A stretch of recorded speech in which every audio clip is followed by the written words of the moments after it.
following breaking news in the Trayvon Martin case. There's new DNA evidence in that case, along with the DNA test results released. Hundreds of pages of police documents were released as well by the prosecution, and interviews and witness sketches of the crime scene. NBC's Mark Potter joins me live from Miami.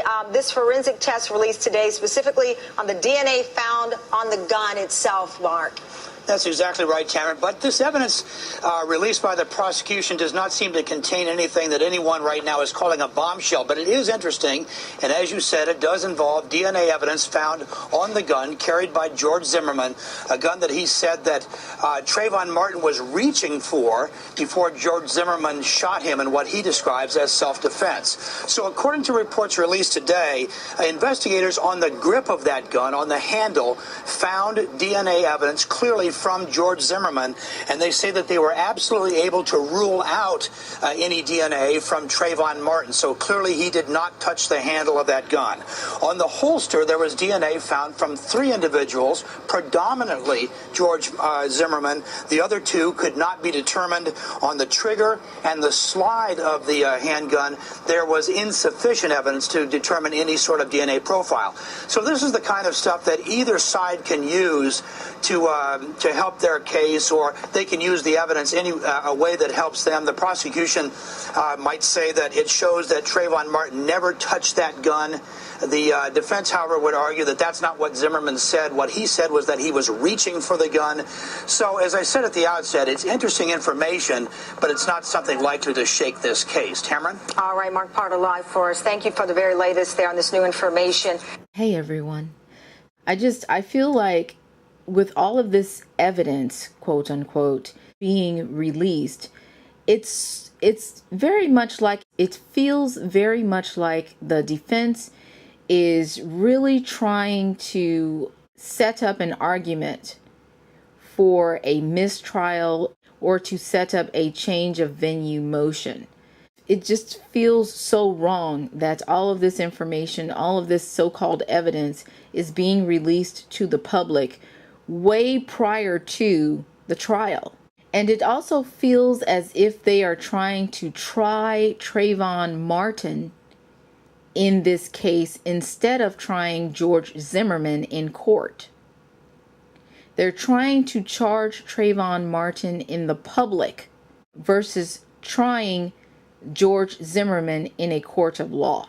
The reason why I say that is there's an article with the LA Times, and it says, among other material released Wednesday was an interview with a clerk of the convenience store where Martin had gone to buy a package of Skittles and a can of iced tea.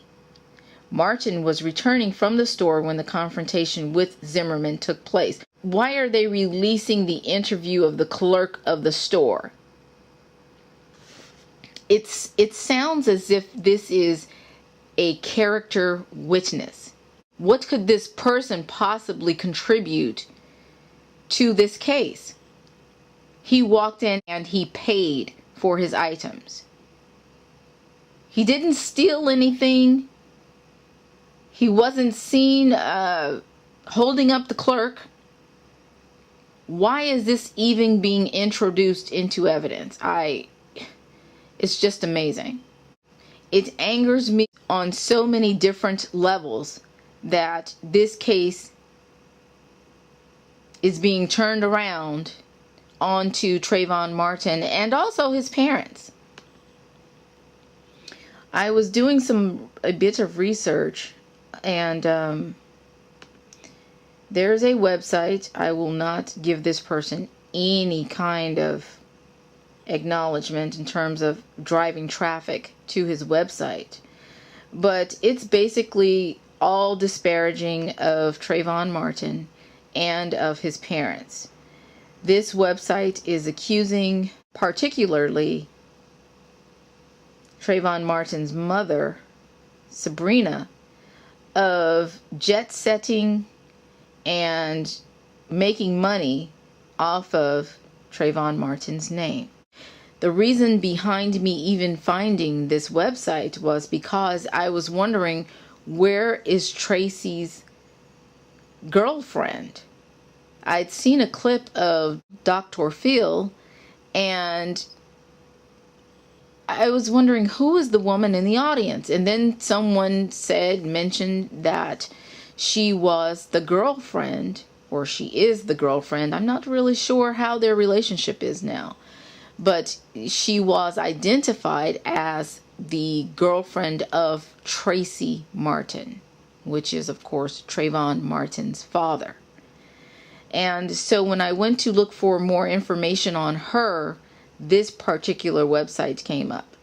But it's just, I mean, the parents are being tried now. Everyone that is in support of Trayvon Martin is basically being looked at. And if they can disparage you, they absolutely will. Never mind that George Zimmerman brought this upon himself when he followed that kid into the complex. Remember, George Zimmerman was driving in his car. He was not walking past Trayvon Martin. He was driving. And he intentionally exited his car and followed that kid.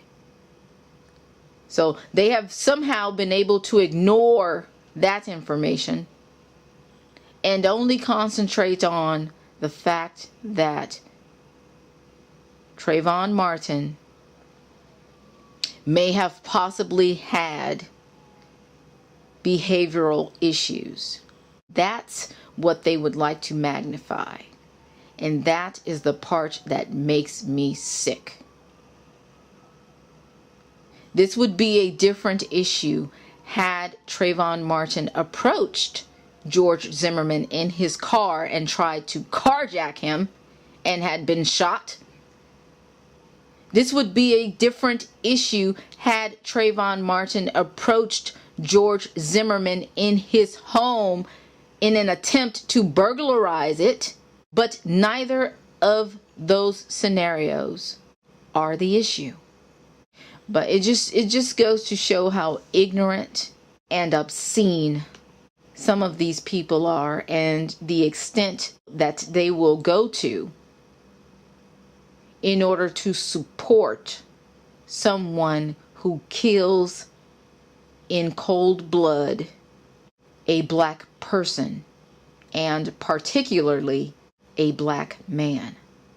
There is even a couple by the last name of Osterman who have come out on the Dr. Phil show in support of George Zimmerman. These were the people who claimed that they actually hid George Zimmerman in the beginning when the new Black Panthers had a bounty on his head. It doesn't amaze me. It doesn't surprise me. The intense dislike that people seem to carry for black people. So much so that even though it is obvious that this criminal neighborhood watchdog murdered Trayvon Martin in cold blood, they still support and fund his defense. Because to them, it's like, okay, he did our work. He did something that we've been wanting to do. Bravo. And they're referring to Sabrina Fulton trademarking Trayvon Martin's name. Maybe we should trademark our own slogans. Trayvon Martin / what bad decisions look like. If I had a son, he would not look like Trayvon. Trayvon Martin, the best shakedown money can buy. So, you can understand, or you can see the mentality of many of these people who are just happy that another black man was murdered.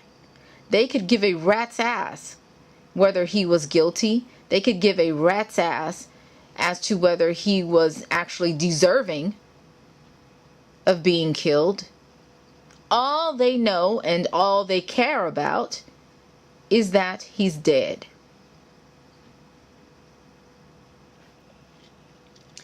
And meanwhile, we have people in Chicago, black people in Chicago, murdering each other at alarming rates. Well, you're just helping these people do and accomplish what they cannot do and accomplish by their own hands. You're assisting them. Every time you murder another black person, you are assisting them. I am not saying that there aren't times when you will have to defend yourself. I am an advocate of defending yourself. However, I am not an advocate of cold-blooded murder, gang-related murders, genocidal murders. They just don't sit well in my system. You guys, leave your thoughts, leave your comments as they relate to this video.